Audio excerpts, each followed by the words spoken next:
Hello everyone, welcome to Make Success Squad channel. இந்த வீடியோவில் நம்ம என்ன பார்க்க போகிறோம்னா, டேட்டா டைப் அப்படின்னா என்ன அப்படின்றதான் பார்க்க போகிறோம். நம்ம டேட்டா டைப்னா என்னன்னு தெரிஞ்சுக்கிறதுக்கு முன்னாடி டேட்டானா என்னன்னு ஃபஸ்ட்டு தெரிஞ்சுக்கணும். டேட்டானா என்னென்னா, எந்த வகையான இன்ஃபர்மேஷன் எல்லாத்தையுமே நம்ம எப்படி சொல்லுவோம்னா டேட்டான்னு தான் சொல்லுவோம். அப்போது டேட்டா வந்து எப்படிலாம் இருக்கலாம்னா, இப்போ ஒரு நேம் அப்படின்றது ஒரு இன்ஃபர்மேஷன். அந்த நேம் வந்து லெட்டர்ஸ் டைப்பில் இருக்கலாம், அது ஒரு டேட்டா டைப். அதுக்கப்புறம் டேட் ஆஃப் பர்த்ன்றது வந்து நம்பர் டைப்பில் இருக்குது. ஸோ நம்பருன்றது ஒரு டேட்டா டைப்பு. அதே மாதிரி நிறைய டேட்டா டைப் இருக்குது, அதை நம்ம இப்போ வந்து பின்னாடி பார்ப்போம்.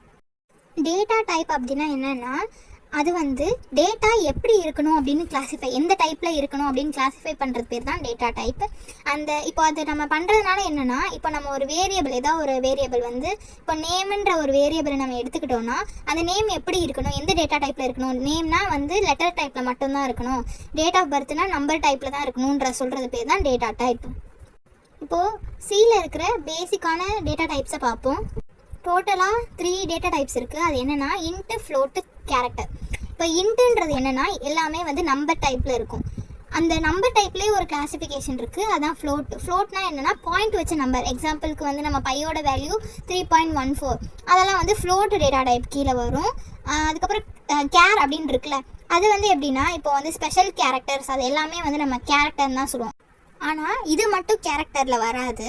இப்போ இப்போ லெட்டர்ஸ் எல்லாமே வந்து கேரக்டர்னு தான் நம்ம கம்ப்யூட்டரை பொறுத்த வரைக்கும் சொல்லுவோம். எக்ஸாம்பிளுக்கு ஏபிசிடி, அது எல்லாமே வந்து நம்ம கேரக்டரில் தான் வரும். அப்படி பார்க்குறப்ப நம்மளுக்கு கீபோர்டில் இருக்கிற அதாவது எந்த ஒரு கீயாக இருந்தாலுமே அதை வந்து நம்ம கேரக்டர்னு தான் சொல்லுவோம். அப்போது நம்ம எப்படி வந்து அதை மாற்றுறது, எப்படி வந்து நம்ம ஒரு இன்ட் டைப்பாக மாற்றுறது, எப்படி ஒரு ஃப்ளோட் டைப்பாக மாற்றுறதுன்றது படிக்கிறது வந்து எப்போ படிப்போம்னா டைப் கேஸ்டிங் அப்படின்றது தான் அப்போ தான் நம்ம படிப்போம். டைப் கேஸ்டிங்னா இப்போ நம்ம டேட்டா டைப்புன்னு தானே சொல்கிறோம். அது என்ன டைப் கேஸ்டிங் அப்படின்னா, இப்போ வந்து டேட்டா டைப் வந்து நம்ம எப்போவுமே டேட்டா டைப்புன்னு சொல்ல மாட்டோம், டைப்புன்னு மட்டும்தான் சொல்லுவோம். அப்போது டேட்டா டைப் வந்து டைப்புன்னு நம்ம சொல்கிறோன்னா, அந்த ஒரு டைப்லேருந்து இன்னொரு டைப் மாற்றுறது பேர் டைப் கேஸ்டிங்னு சொல்லுவாங்க. இப்போ நம்ம எல்லா விஷயத்தையுமே வந்து இப்போ நம்ம எந்த ஒரு இன்புட் கொடுத்தாலும், நம்பராக கொடுத்தாலும் அது வந்து கம்ப்யூட்டரில் போய் ஸ்டோர் ஆகிறப்ப கேரக்டராக தான் ஸ்டோர் ஆகும், லெட்டராக தான் ஸ்டோர் ஆகுமே தவிர வேறு எதுலேயுமே நம்ம மாற்ற முடியாது. அப்படி மாற்றணும்னு நினைக்கிறப்ப தான் நம்ம டைப் கேஸ்டிங்ன்ற ஒன்று கொண்டு வரோம். அதுதான் வந்து நம்ம அப்புறமா படிப்போம்.